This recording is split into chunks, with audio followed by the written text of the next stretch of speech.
विद्यार्थी मित्रांनो, आज आपण इयत्ता 10वी गणित 1 मधील स्टॅटिस्टिक्स म्हणजे संख्याशास्त्र या प्रकरणाचा अभ्यास करणार आहोत। Agriculture, economics, medicine, physics, chemistry, botany अशा विविध क्षेत्रामध्ये संख्याशास्त्राचा मोठ्या प्रमाणात वापर केला जातो। फ्रान्सिस गाल्टन या संख्याशास्त्रज्ञाने या क्षेत्रात भरपूर मूलभूत कार्य केले आहे। या पाठामध्ये आपण केंद्रीय प्रवृत्तीची परिमाणे आणि सांख्यिक माहितीचे आलेखाद्वारे सादरीकरण म्हणजेच measures of central tendency and graphical representation of statistical data हे दोन भाग अभ्यासणार आहोत। आता आपण measures of a central tendency म्हणजेच केंद्रीय प्रवृत्तीची परिमाणे हा भाग अभ्यासू। यामध्ये प्रथम मीन म्हणजेच मध्य, mean of statistical data is equal to sum of all scores upon total number of scores म्हणजेच मध्य बरोबर सर्व प्राप्तांकांची बेरीज भागिले एकूण प्राप्तांक। आता याचं सूत्र बघूयात। यालाच आपण ॲव्हरेज किंवा सरासरी असं म्हणतो। एक्स बार बरोबर समेशन, हे चिन्ह सर्व प्राप्तांकांची बेरीज, हे बेरीजचे चिन्ह आहे, summation of x i upon capital N, i ranging to 1 to n। हे सूत्र ज्या वेळेला अवर्गीकृत वारंवारता सारणी आपल्याला दिली जाते त्यावेळेला या मध्येचा आपण उपयोग करून उदाहरण सोडवतो। परंतु या पाठामध्ये आपण मध्य 3 वेगवेगळ्या पद्धतींनी वर्गीकृत वारंवारता सारणीचा वापर करून सोडवणार आहोत। प्रथम पहिली पद्धत सरळ पद्धती म्हणजेच डायरेक्ट मेथड, दुसरी पद्धती गृहीत मध्य पद्धती म्हणजेच अश्युम्ड मीन मेथड, तिसरी पद्धती मध्य प्रमाण विचलन पद्धती म्हणजेच स्टेप डेव्हिएशन मेथड। या 3 पद्धतींपैकी पहिली पद्धत डायरेक्ट मेथड म्हणजेच सरळ पद्धती। या पद्धतीचे एक आपण उदाहरण पाहू। The following table shows the number of students and the time they utilized daily for their studies. Find the mean time spent by students for their studies by direct method. हे उदाहरण आता मराठी पाहू। इयत्ता 10वीच्या 50 विद्यार्थ्यांनी रोजच्या अभ्यासासाठी व्यतीत केलेले तास व विद्यार्थी संख्या यांची वारंवारता वितरण सारणी दिलेली आहे। त्यावरून विद्यार्थ्यांनी अभ्यासासाठी दिलेल्या वेळेचा मध्य सरळ पद्धतीने काढा। त्यासाठीचे हे उदाहरण आपल्याला दिले। यामध्ये पहिला रो आहे वेळ तास, तासामध्ये 0 ते 2, 2 ते 4, 4 ते 6, 6 ते 8, 8 ते 10 असे वर्ग दिलेत आपल्याला। आणि दुसरा जो आडवा रो आहे त्यामध्ये विद्यार्थी संख्या दिली आहे। पहिल्या 0 ते 2 या वर्गासाठी 7, 2 ते 4 वर्गासाठी 18, 4 ते 6 वर्गासाठी 12, 6 ते 8 वर्गासाठी 10 आणि 8 ते 10 वर्गासाठी 3। आता याचं आपण फ्रिक्वेन्सी डिस्ट्रीब्युशन टेबल तयार करणार आहे, वर्गीकृत वारंवारता सारणी। यामध्ये जे आपल्याला प्रश्नामध्ये दिलेला आहे पहिला जो रो आहे वेळ, त्यांना आपण वर्ग पहिला कॉलम म्हणून घेणार आहे। Class in time 0 to 2, 2 to 4, 4 to 6, 6 to 8 and 8 to 10। त्यानंतर दुसऱ्या आपण कॉलम घेणार आहे तो म्हणजे या वर्गांचा वर्ग मध्य काढणार आहे, त्यांना आपण क्लास मार्क असं म्हणतो। So second column is the class mark, we said as the x i's. 0 to 2 यांचा जर आपण मध्य काढला म्हणजे 0 अधिक 2 भागिले 2 अशी जर बेरीज करून बेरजेला 2 न भागलं तर आपल्याला मध्य मिळतो 1। 2 आणि 4 यांची बेरीज 6, 6 2 न भागलं तर 3, म्हणजे 4 ते 6 या वर्गाचा मध्य मिळतो 5, 6 ते 8 या वर्गाचा मध्य मिळतो 7, 8 ते 10 या वर्गाचा मध्य मिळतो 9। असे आपण वर्गमध्य म्हणजेच क्लास मार्क या ठिकाणी दुसऱ्या कॉलममध्ये काढले। तिसरा कॉलम आहे आपल्याला उदाहरणात दिलेला आहे फ्रिक्वेन्सी म्हणजेच विद्यार्थी संख्या दिलेली आहे, स्टुडंट्स नंबर ऑफ स्टुडंट्स पहिल्या वर्गासाठी 7, 18, 12, 10 आणि 3 अशा आपल्याला फ्रिक्वेन्सीज दिल्यात. त्यांची जर आपण बेरीज केली तर ती समेशनचं साईन वापरून आपण इथे लिहितोय. समेशन FI म्हणजेच कॅपिटल N बरोबर या सगळ्यांची बेरीज म्हणजे 50. त्यानंतरचा चौथा कॉलम आहे क्लास मार्क इनटू फ्रिक्वेन्सी. म्हणजे हा जो दुसरा कॉलम आहे याच्यामध्ये आपण क्लास मार्क्स म्हणजे वर्गमध्ये घेतले. त्याला ह्या फ्रिक्वेन्सीज म्हणजे वारंवारता दिलेल्या आहेत यांचा गुणाकार आपण ह्या चौथ्या कॉलममध्ये घेतोय. XI इंटू FI, चौथा कॉलम XI FI. 7 गुणिले 1 बरोबर 7, 3 गुणिले 18 बरोबर 54, 5 गुणिले 12 बरोबर 60, 7 गुणिले 10 बरोबर 70, 9 गुणिले 3 बरोबर 27. 7 into 1 7, 3 into 18 54, 5 into 12 60, 7 into 10 70 and 9 into 3 27. आता यांची जर आपण सम घेतली समेशन ऑफ XI FI या सगळ्यांची बेरीज येते 218. आता आपण मध्य काढू. मध्यचं सूत्र आहे x बार बरोबर समेशन XI FI भागिले समेशन FI बरोबर. आता XI FI आपण टेबलवरून बेरीज करून 218 अशी संख्या काढली. समेशन FI आपल्याला मिळाले 50. यांचा भागाकार येतो 4.36. That is mean of all this time is the 4.36. म्हणजेच वेळेचा मध्य आहे 4.36. आता मध्य काढण्याचा दुसरा प्रकार आपण अभ्यासणार आहोत. दुसरा प्रकार आहे ॲश्युम मीन मेथड म्हणजेच गृहीत मध्य पद्धती. या पद्धतीचं एक उदाहरण आपण या ठिकाणी पाहू. A frequency distribution table for the production of oranges of some farm owners is given below. Find the mean production of oranges by assumed mean method. काही बागायतदारांच्या संत्र्याच्या उत्पन्नाची वारंवारता वितरण सारणी दिलेली आहे. त्यावरून उत्पन्नाचा मध्य गृहीत मध्य पद्धतीने काढा. या ठिकाणी आपल्याला सारणी दिली आहे. या सारणीमध्ये पहिला रो आहे उत्पन्न रुपयांमध्ये 25 ते 30, 30 ते 35, 35 ते 40, 40 ते 45 आणि 45 ते 50 असे वर्ग केलेत. आणि हे हजारांमध्ये आहे म्हणजे 25,000 ते 30,000, 30,000 ते 35,000, 35,000 ते 40,000, 40,000 ते 45,000 आणि 45,000 ते 50,000. आता दुसरा रो दिलाय 25,000 ते 30,000. हा जो वर्ग आहे म्हणजे हा जो क्लास आहे या क्लाससाठी आपल्याला फ्रिक्वेन्सी दिली आहे म्हणजेच बागायतदारांची संख्या दिली आहे. इथे संख्या दिली 20, 30 ते 35 साठी 25 दिली आहे, 35 ते 40 साठी 15 दिली आहे आणि 40 ते 45 साठी 10 आणि 45 ते 50 साठी 10. म्हणजे इथे आपल्याला क्लास अँड फ्रिक्वेन्सी अशी सारणी दिली आहे, वर्ग आणि त्याची वारंवारता. आता याचं सूत्र आहे x bar is equal to a plus d bar. आता d बार म्हणजे काय तर d बार आपण मघाशी x bar is equal to summation XI FI upon summation FI हे सूत्र वापरलं. या ठिकाणी XI वापरलं त्यावरून x बार काढलं. तसं इथं d बार काढताना DI आपण इथं वापरलेलं आहे. म्हणजे या सूत्रावरून हे सूत्र आपल्या लगेच लक्षात राहील. d बार बरोबर समेशन FI DI छेद समेशन FI.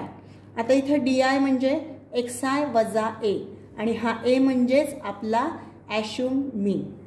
आता आपण याची सारणी म्हणजेच डिस्ट्रीब्युशन टेबल तयार करू. यामध्ये आपण ॲश्युम मीन कॅपिटल A आपण सूत्रामध्ये वापरणार आहोत. तो ॲश्युम मीन या सारणीवरून आपण निवडणार आहोत. त्यावरून आपण DI XI वजा A असा काढणार आहोत. त्यासाठी सूत्रावरून आपण म्हणजे कोणते कोणते कॉलम्स करायचे हे आपण लक्षात घेणार आहोत. त्यामध्ये सूत्रामध्ये आपल्याला XI DI त्यानंतर फ्रिक्वेन्सी FI DI या सूत्रामध्ये बाबी लागणार आहेत. म्हणून आपण पहिला कॉलम घेतला क्लास म्हणजेच वर्ग, प्रोडक्शन्स इन रुपीज. इथं वर्ग आहेत म्हणजेच classes R 25 to 30, 30 to 35, 35 to 40, 40 to 45 and 45 to 50. त्यानंतर याचा आपण क्लास मार्क म्हणजे वर्ग मध्य काढणार आहोत. 25 ते 30 या वर्गाचा वर्ग मध्य 27.5 असा येतो. 30 ते 35 याचा वर्ग मध्य येतो 32.5. 35 ते 40चा वर्ग मध्य येतो 37.5. 40 ते 45चा वर्गमध्ये येतो 42.5, 45 ते 50चा वर्गमध्ये येतो 47.5. That is the class marks are 27.5, 32.5, 37.5, 42.5 and 47.5. आता यामध्ये कोणतीही एक संख्या xi मधली आपण a मानणार आहोत. Let us we assume that a is the 37.5. शक्यतो बरोबर मधली संख्या आपण निवडावी, म्हणजे आपल्याला पुढच्या कॉलममध्ये बेरीज वजाबाकी करायला सोपं जातं आणि इथे येणाऱ्या संख्या या छोट्या येतात आणि जेणेकरून आपल्याला कॅल्क्युलेशन सोपं जातं. म्हणून आपण बरोबर मधली संख्या ही निवडली a म्हणून. a is equal to 37.5. So our DI is xi minus a, xi minus 37.5. म्हणजे DI आपण कसा काढणार आहे, xi वजा 37.5, म्हणजे प्रत्येक xi मधून 37.5 वजा करणार आहोत. आता इथे पहिला DI काढताना 27.5 वजा 37.5 यामध्ये 10चा फरक आहे, -10 म्हणजे वजा 10 असं उत्तर येते, ऋण 10. 32.5 वजा 37.5 याचं उत्तर येतं आहे -5, दॅट इज -5 म्हणजेच ऋण 5. 37.5 वजा 37.5 0 येतं. 42.5 वजा 37.5 5, 47.5 वजा 37.5 10 येतं. त्यानंतरचा पुढचा कॉलम आहे फ्रिक्वेन्सी म्हणजेच वारंवारता, number of farm owners, that is FI. याची वारंवारता आपल्या वारंवारता सारणीत दिली आपल्याला, ती आपण इथं पुढे लिहितोय. पहिल्या क्लासची आहे 20, 25, 15, 10, 10 अशी आपली फ्रिक्वेन्सी आपण ओळीनं लिहून घेतो या वर्गानुसार. त्यानंतर इथं आपल्याला FI/DI असं पाचवा कॉलम आपला होतोय FI/DI. यामध्ये FI आणि DI यांचा गुणाकार आपण पाचव्या कॉलममध्ये घेतोय. 20 गुणिले -10, 20 गुणिले वजा 10 काय आलं 200 म्हणजे -200.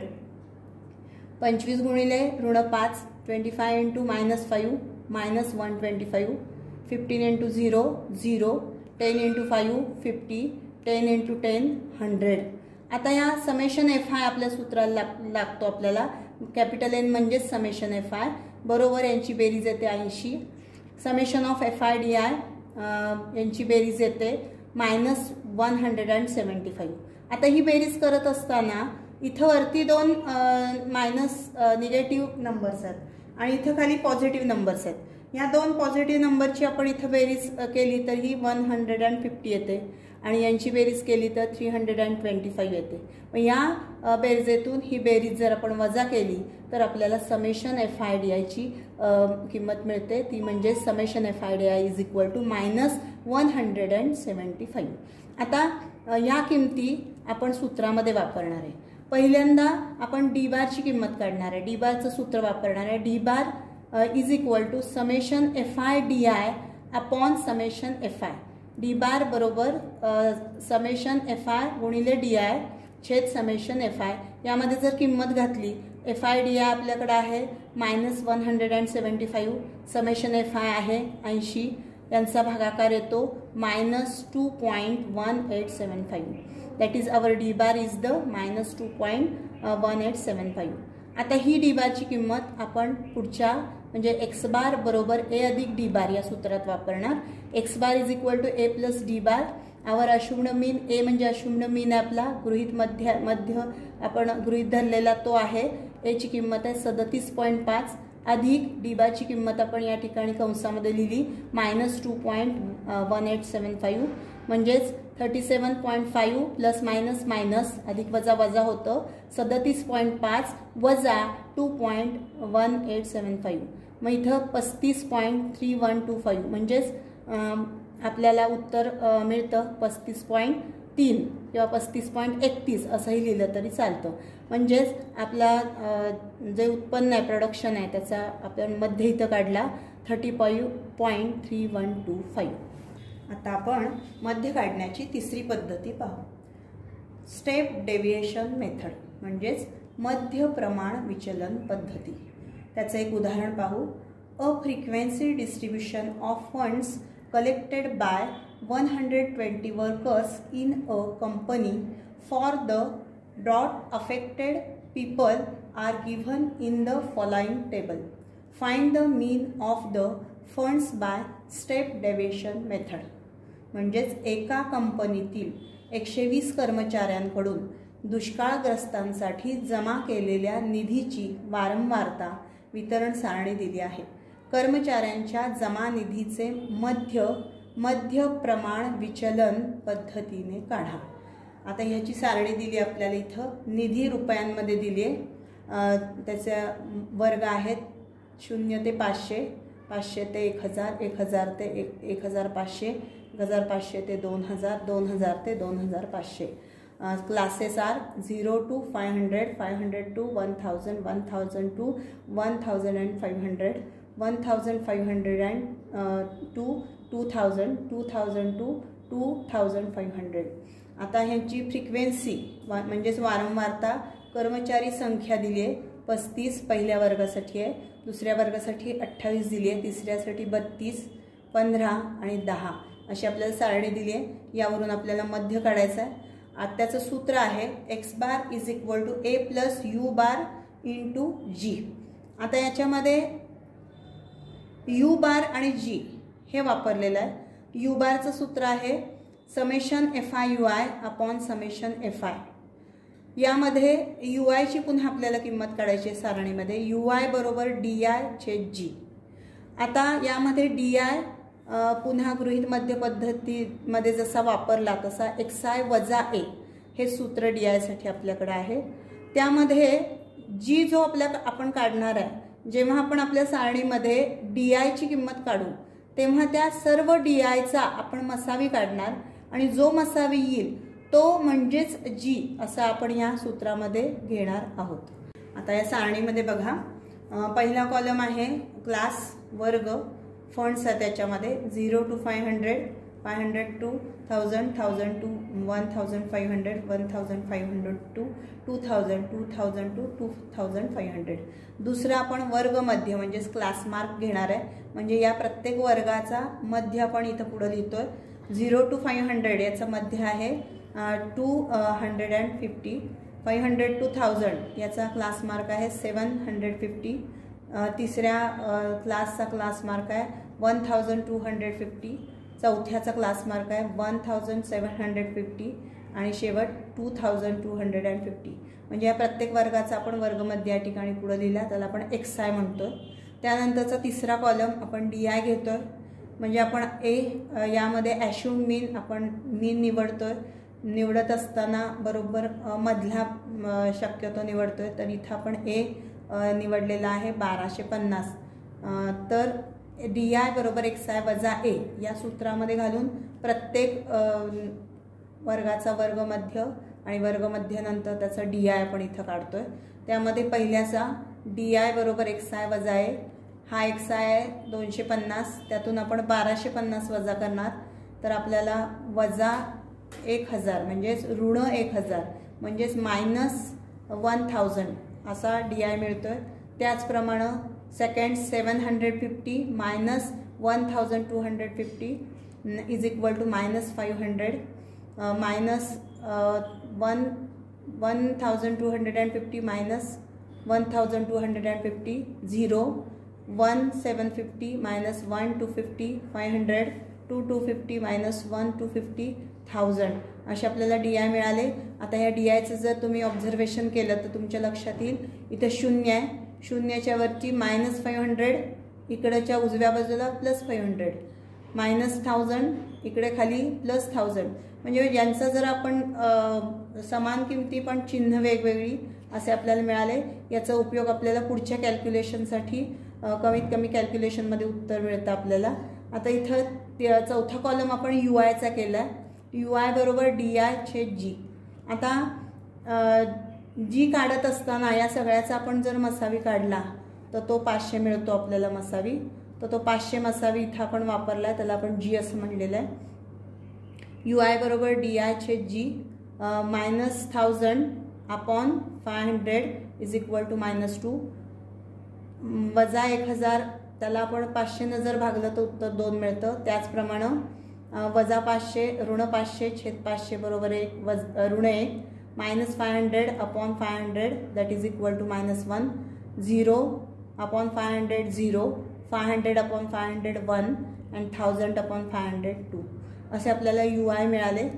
त्यानंतर पाचवा कॉलम आपण वारंवारता FI जी आपल्याला सारणीमध्ये दिलेली आहे 35, 28, 32, 15 and 10 यांचा आपण समेशन इथं घेतोय. समेशन FI 120 म्हणजे 120. त्यानंतर समेशन FI UI असा आपण 6वा कॉलम करतोय. त्यामध्ये FI आणि UI यांचा गुणाकार आपण 6व्या कॉलममध्ये लिहितोय.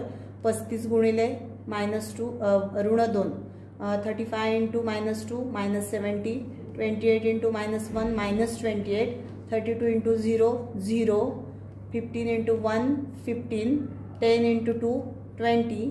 आता या सगळ्यांची बेरीज मग अशी आपण पाहिलं की पॉझिटिव्ह नंबर्स आहेत त्यांची वेगळी बेरीज करायची, निगेटिव्ह नंबर्स आहेत त्यांची वेगळी बेरीज करायची आणि त्या दोघांची वजाबाकी subtraction of both sum is equal to our the last sum that is equal to -63 is the summation FI/UI. आता आपण सूत्रामध्ये या किमती घालूयात. यामध्ये summation FI/UI upon summation FI म्हणजे U बार ची पहिल्यांदा आपण किंमत काढतोय. त्याच्यामध्ये किमती घालूयात. समेशन FI/UI म्हणजे -63, समेशन FI 120 यांचं डिवायडेशन आपल्याला भागाकार मिळतो -0.525 ऋण 0.525 असा आपल्याला U बार मिळतो. हा U बार आपण या मीनच्या फॉर्म्युल्यामध्ये सूत्रामध्ये घालणार आहोत. X बार बरोबर A अधिक U बार गुणिले G असं सूत्र आहे. X bar is equal to A plus U bar into G. A is the 1250 plus U bar means -0.525 into G means 500. The multiplication of both of these two numbers means 262.50. या दोघांचा गुणाकार केला plus minus minus अधिक वजा वजा चिन्ह येतं मधोमध.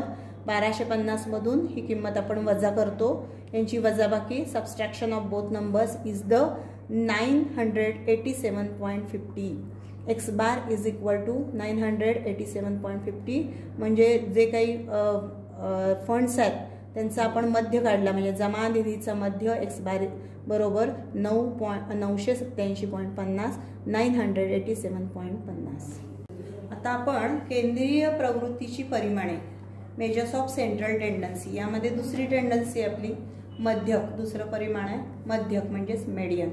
आता आपण इयत्ता 9वी मध्ये मागील वर्षी अवर्गीकृत माहिती म्हणजे नुसत्याच मोजक्या संख्या दिलेल्या असतील तर त्याचा मध्यक काढा असं आपण म्हणजे उदाहरणं सोडवलेली आहेत. त्यामध्ये त्यांचा चढता क्रम आपण मांडला ascending order of the numbers. मग असेंडिंग ऑर्डर द नंबर्स घेतल्यानंतर त्यांच्या बरोबर मधली संख्या कोणती असेल तर आता या दिलेल्या डाटामध्ये 32, 33, 38, 40, 43, 50 आणि 52 ह्या चढत्या क्रमाने लिहिलेल्या संख्या आहेत. याच्यामध्ये बरोबर मधोमध 40 ही संख्या आहे म्हणून आपण इथे लिहितो मध्य बरोबर 40. पण ज्या वेळेला वर्गीकृत वारंवारता म्हणजे ग्रुप्ड फ्रिक्वेन्सी डिस्ट्रीब्युशन टेबल दिलेलं असतं किंवा मोठ्या प्रमाणावर माहिती दिलेली असते त्यावेळेला आपण ही दुसरा फॉर्म्युला यूज करतो. त्यामध्ये median for grouped frequency distribution म्हणजेच वर्गीकृत माहितीचा मध्यक. वर्गीकृत स्वरूपातल्या माहितीचा मध्यक आता आपण काढूयात. त्यासाठी इथं एक सूत्र दिले आपल्याला. मेडियनचा फॉर्म्युला आहे L plus into bracket n/2 minus cumulative frequency upon frequency bracket complete into H. L अधिक कंसामध्ये n/2 वजा संचित वारंवारता भागिले वारंवारता कंस पूर्ण गुणिले वर्गांतर. आता याच्यामध्ये ज्या आपण अक्षर वापरली आहेत त्यांची आपण माहिती घेऊ. त्यामध्ये पहिलं L lower class limit of the median class म्हणजेच मध्यक वर्ग आपण मिळवणार आहे त्या मध्यक वर्गाची खालची सीमा lower class limit. Capital N म्हणजेच टोटल फ्रिक्वेन्सी म्हणजेच वारंवारतेचे आपण सम घेणार summation of FI that is means the N capital N. H class interval of the median class मध्यक वर्गाचं वर्गांतर. F frequency of the median class म्हणजेच मध्यक वर्गाची वारंवारता. यामध्ये CF आहे cumulative frequency of the class preceding of the median class म्हणजे मध्यक वर्गाच्या आधीच्या वर्गाची संचित वारंवारता. आता आपण मध्यक यासाठी एक उदाहरण पाहू. मध्यक काढण्यासाठी the following table shows classification of number of workers and the number of hours they work in a software company. Find the median of the number of hours they work. खालील सारणीत एका सॉफ्टवेअर कंपनीतील दैनंदिन कामाचे तास व तेवढा वेळ काम करणाऱ्या कर्मचाऱ्यांची संख्या दिली आहे. त्यावरून कंपनीतील कर्मचाऱ्यांच्या दैनंदिन कामाच्या तासांचे मध्य काढा. यासाठी सारणी दिली आपल्याला. दैनंदिन कामाचे तास याचे वर्ग दिले 8 ते 10, 10 ते 12, 12 ते 14, 14 ते 16. यासाठी कर्मचाऱ्यांची संख्या म्हणजेच वारंवारता दिली आहे. फ्रिक्वेन्सी पहिल्या वर्गासाठी 150, दुसऱ्या वर्गासाठी 500, तिसऱ्या वर्गासाठी 300, चौथ्या वर्गासाठी 50. आता यासाठी आपण मध्यक काढण्यासाठी प्रथम सारणी तयार करूयात. Grouped frequency distribution table.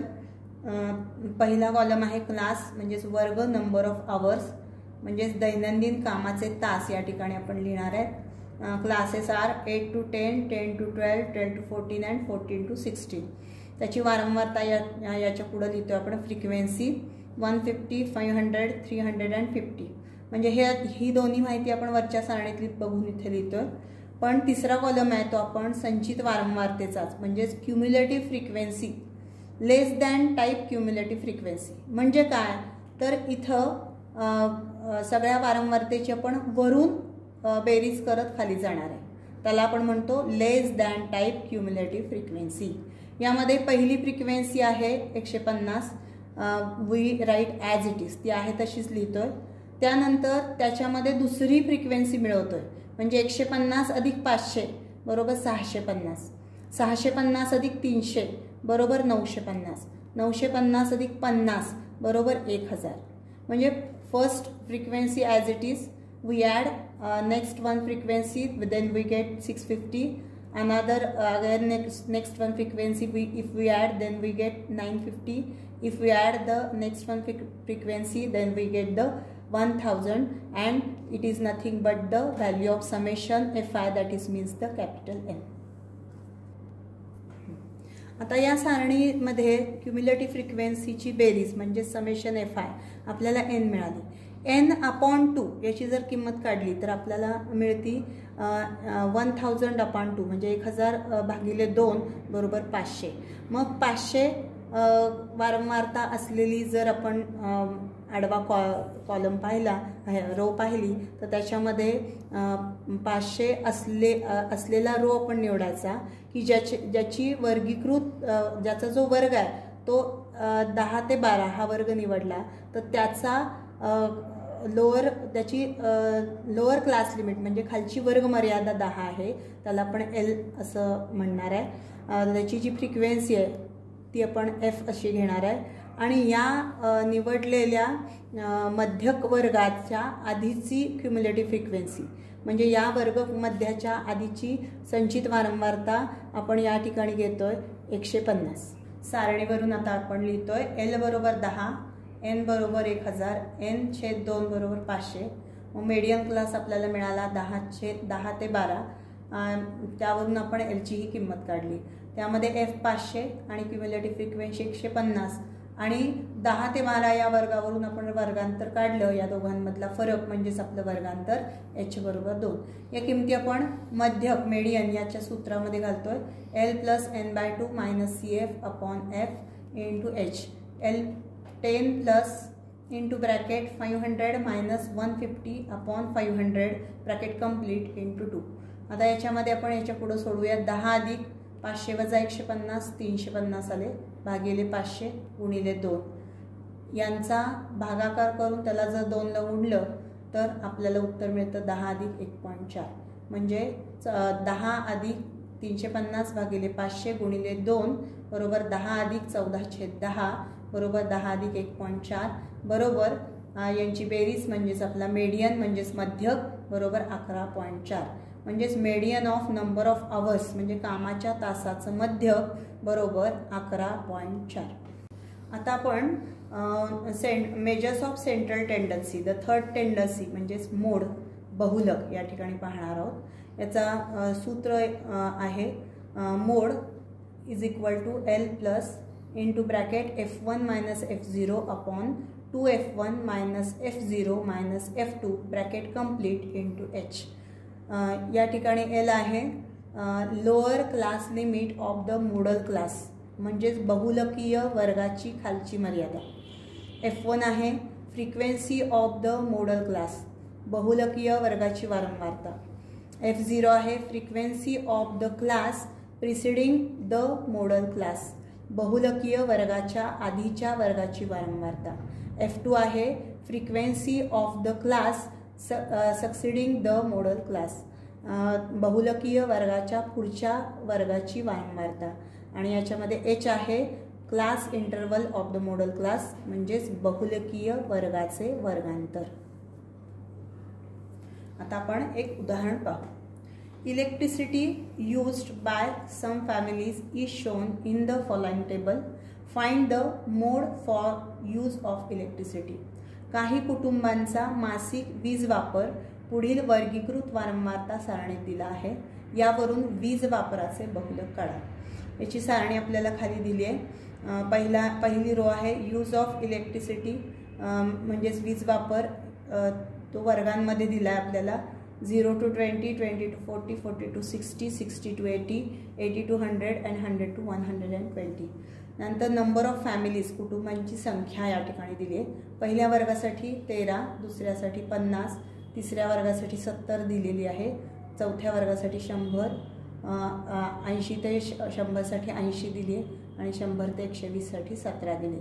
आता ही सारणी आपण कॉलमच्या फॉर्ममध्ये करूयात. त्यावरून आपल्याला मोडल क्लास म्हणजेच बहुलकीय वर्ग मिळेल आपल्याला आणि त्यावरून आपल्याला किमती मिळतील. पहिला जो कॉलम आहे तो वर्गाचा आहे, class use of electricity 0 to 20, 20 to 40, 40 to 60, 60 to 80, 80 to 100 and 100 to 120. आता दुसरा कॉलम आहे तो फ्रिक्वेन्सी वारंवारता, that is the number of families FI. आता यांची फ्रिक्वेन्सीज वरच्या सारणीवरून आपण या ठिकाणी लिहिले आणि या कॉलमचं आपण जर ऑब्झर्वेशन केलं तर याच्यामध्ये सगळ्यात मोठी संख्या येते. The greatest number is the 100, मोठी संख्या 100 आहे. त्यामुळं आपण हा जो आडवा रो आहे त्याला आपण बहुलकीय वर्ग म्हणून घेणार आहोत, म्हणजेच मोडल क्लास. याचा जो वर्ग आहे 60 ते 80, त्याची जी खालची वर्ग मर्यादा आहे म्हणजे लोअर क्लास लिमिट, त्याला आपण कॅपिटल L घेणार आहोत. हा जो 100 आहे त्याला आपण F1 घेणार आहोत.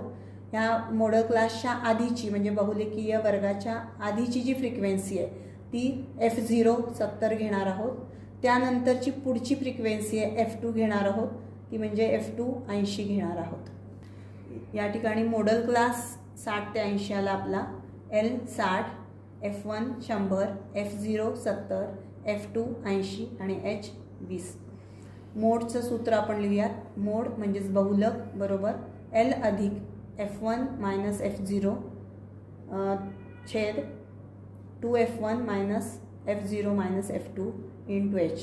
L plus F1 minus F0 upon 2F1 minus F0 minus F2 into H. यामध्ये आता वरच्या किमती घालूयात आपण. L ची किंमत आहे 60 अधिक F1 100 आहे, F0 70, 100 वजा 70 छेद 2F1 म्हणजे 2 गुणिले F1 ची किंमत 100 आहे, 2 गुणिले 100 वजा F0 70, F2 80, 2 गुणिले 100 वजा 70 वजा 80 ब्रॅकेट कंप्लीट गुणिले 20. यामध्ये 60 अधिक 100 आणि 70ची वजाबाकी इथे केली आहे 30, 200 वजा 70 वजा 80 गुणिले 20. त्यानंतर 60 अधिक 30, 200 वजा 70 वजा 80 बरोबर 50 आहे ती वजाबाकी गुणिले 20. त्यानंतर 30 गुणिले 20 भागिले 50, 60 भागिले 5 बरोबर 12, म्हणजे याचं कॅल्क्युलेशन आपल्याला इथं 12 मिळतं आहे. ते आपण जर 60मध्ये मिळवलं तर 60 अधिक 12 बरोबर 72. आवर मोड इज द 72 युनिट्स. म्हणजेच बहुलक येतोय 72 unit. Mode for use of electricity 72 unit, म्हणजेच विजेचा वापर हा 72 युनिट एवढा झालेला आहे. आपलं बहुलक 72 युनिट असं आपल्याला मिळालेलं आहे.